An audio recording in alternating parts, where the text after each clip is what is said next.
අද අපි ප්‍රබලම අපි ක්‍රියාව පුරෝගතන දෙකක් අපි කියනවා.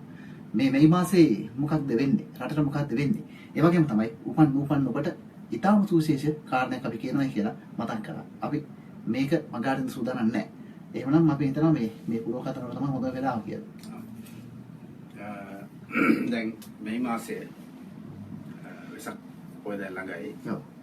මම මේක පුරෝගතනයකට වඩා මම කැමතියි මේක මේ අසන්නෝ වසන්ත ඉන්දික මම අපේ අනිත් සහෝදරවරු සහ අහන අය බලන අය සියලු දෙනාම සහභාගී කරගත්ත සාමූහික පරීක්ෂණයක් බවට පත් කරගමු. හොඳයි.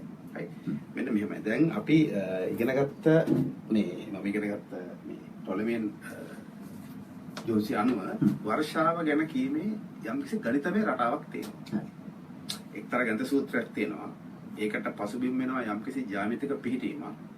අපි ඒව ආදේශ කරනවා ග්‍රහ මණ්ඩලයට. ඒ අනුව යම් සමීකරණයක් හැදෙනවා. ඒ සමීකරණය හැදෙන දවස්වලට අපිට කියන්න පුළුවන් වර්ෂාව තියෙන දවසක්ද අධික පැවිල්ලක් තියෙන දවසක්ද කියලා කියන්න පුළුවන්.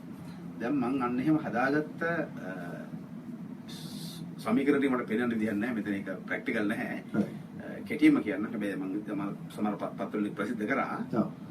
මේ මාසයේ 20 21 වගේ වෙනකොට දැඩි වර්ෂාපතනයක් අපිට අපේක්ෂා කරන්න පුළුවන් ඔය ටොලමියන් සූත්‍ර අනුව. තාම කාලීන විද්‍යා දෙපාර්තමේන්තුවත් ඔවා කියලා නැහැ. හොඳේ. මම මේ මුලින්ම මේක කිව්වේ 2017 ජනවාරි මාසේ තමයි ප්‍රසිද්ධ පත්‍රයකට මම කිව්වේ මේ මාසේ ගංගොතුර තත්ත්වයක් ඇති වෙන්න පුළුවන්.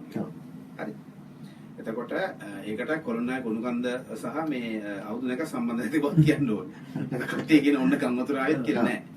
ඒකට බලපාන මේ සූත්‍රය මේකයි කියනවා මේ මාසේ 20 21 22 23 24 25 ඉතින් එහාට යන කාලය අපිට පේනවා දැඩි වර්ෂාපතනයක් ලැබෙනවා ලංකාවට තරකින් ලෝක බොහෝ තැන් වලට. හරි. ලංකාවටත් එක එල්ල වෙනවා. දැන් මේක මේ වැටෙන වැස්ස බින්ද වැටෙන වැස්ස වගේ නෙවෙයි. හරි. මේ වෙලාවේ විශ්ව කේන්දරයේ මේෂ රාශිය ඇතුලේ යම්කිසි දැඩි උෂ්ණාධික ගතියක් තියෙන වෙලාවක්. වැස්සත් රස්නේ. හොඳට ඔබ අත්දකින්න කොච්චර වැස්සක් මේ රස්නේ අඩු වෙලා යන්නේ නැහැ. මේ වැස්ස හැබැයි වෙන්ද වගේ වැස්සක් නෙමෙයි. තා විශාල වශයෙන් මිනිස් ජීවිත සහ දේපල වලට හානි වෙන්න පුළුවන් මට්ටමේ තත්ත්වයක් හටගන්නවා. හරි. දැන් කට්ටිය පිච්චි ගංගොතුර ගලනවා. ඔව්. දාඩිය දදා වහිනවා. ඔව්. හරි. දාඩිය දදා ගංගොතුරට එනවා. ඒ වගේ විපරීත තත්ත්වයක් අත්දකින්න ලැබේ. එතකොට අපි මේ ගණන් හදලා බලපු විදිහට මේ මාසයේ වෙසක් පොය කිට් වෙනකොට සෑහෙන වර්ෂාවක් ලැබෙයි. ඒ වගේම 21 පයින්නකොට 25 26 දවස් වෙනකොට සහ ජූනි මාසයේ මුල දක්වාම යනකොට අපිට දරාගන්න බැරි තරම් වර්ෂාපතනයක් ලැබෙන්න ඕනේ මේ සූත්‍ර අනුව. ඒ වගේ මේකෙන් ගංගොතුර තත්ත්වයක් පෙන්වන විතරක් නෙමෙයි ගම්බිම් පිටින් ආය යන තත්ත්වයක් අපිට මේ සූත්‍ර ලියනකොට පේනවා. දැන් ඒ පුවත්පත් ලිපි ගැන මට පෙන්වන්න පුළුවන්. ඔව්. මෙතන පෙන්වීම සහ සටහන් පෙන්වීම හැකියාවක් නැහැ. ඒකින්ද ඒක එක්තරා ආකාරයකට මම කියනවා අපි හැමෝම මේ දේ වෙයිද කියලා අවධානයෙන් ඉන්න. බලමු. සහ ඒ වගේම ජලාශාශ්‍රිත වල යම් පිපරීම් හටගන්න පුළුවන් විදිහේ තත්ත්වයක් අනාගතේ ඇති වෙනවා. ඔව්. මම මේක කොහොමද කියන්නේම පස්සේ කියලා දෙනවා. හරි. ටිකක් මේ කරමුන්නේ නෙවෙයි කියන්නේ. හරි.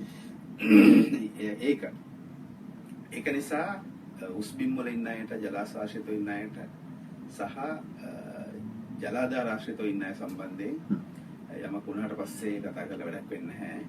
අපිට බෙසිද්ද වෙයි කියලා තමයි පේන්නේ වැසක් පොය පහුනොත් එකම ගමතර තත්ත්වයකට. ඉතින් ආයම් තත්ත්ව තියෙන තැන් වල ඉතින් පරිස්සම් වෙන්න ඕනේ. ඔව්. ඒ තත්ත්වෙන් ඇති වෙන්න පුළුවන්. ඔක තමයි පොදුවේ අපි හැමෝටම බලපාන සම්බන්ධ මම කියන කරන මේ පුරෝකතනය. හරි. ඊළඟට මම පෞද්ගලිකව එක අය බලපාන ඒ සමය තවුන් තොසෙන් අහන්න ඕනද? නෑ. කොයි පළාතකද කියලා කාරණා නෙමෙයි අපි ජලාශාශ්‍රිතව කිව්ව නිසා මට මේ ලංකාව කියන්නේ තාම කුඩා රටක්. ඔව්. මේකේ කලාප වලට බෙදන්න බෑ. ඒ කියන්නේ ඒ ටොලමියන් සූත්‍ර බෙදන්න පුළුවන් මහත් දීපයකට. ඔව්. අක්ෂාස දේශාංශ කපන්න වෙන් ගන්න පුළුවන්. අපේ මේ වර්ග සතු භූමි 5000 ගණනක ඇතුලේ ඕක බෙදන්න බෑ මුළු රටම. ඇත්තටම අපේ කාලුණ විද්‍යාවටත් ওই ප්‍රශ්න තියෙනවා. ඒ කියන්නේ මේ අපිට කාලුණේ මේ අපේ හරියට කියන්න බෑ මේ දූපත කුඩා වීම නිසා. විද්‍යාව වගේ නෙමෙයි ඇත්තටම. ඒක කියන්නේ. දැන් දැන් අපේ ඔය අක්ෂාංශ දේශාංශ වලට ලංකාවට නෙමෙයි අපි වැඩි මන්නාරමට කිට්ටුවෙන් තියෙන මුහුදේ වැටෙන්නේ. ඔව්. අපේ වැටෙන්නේ. ලංකාව ඇතුළේ වැටෙන්නේ නැහැ. ඒක නිසා කියන අමාරු නමුත් අපි බලාපොරොත්තු වෙන්න පුළුවන් පැති ටික. හරි. ওই තත්ත්වය ඉන්දියාවට බලපානවා. පැහැදිලිවම. ඔව්. ඊළඟට මම කැමති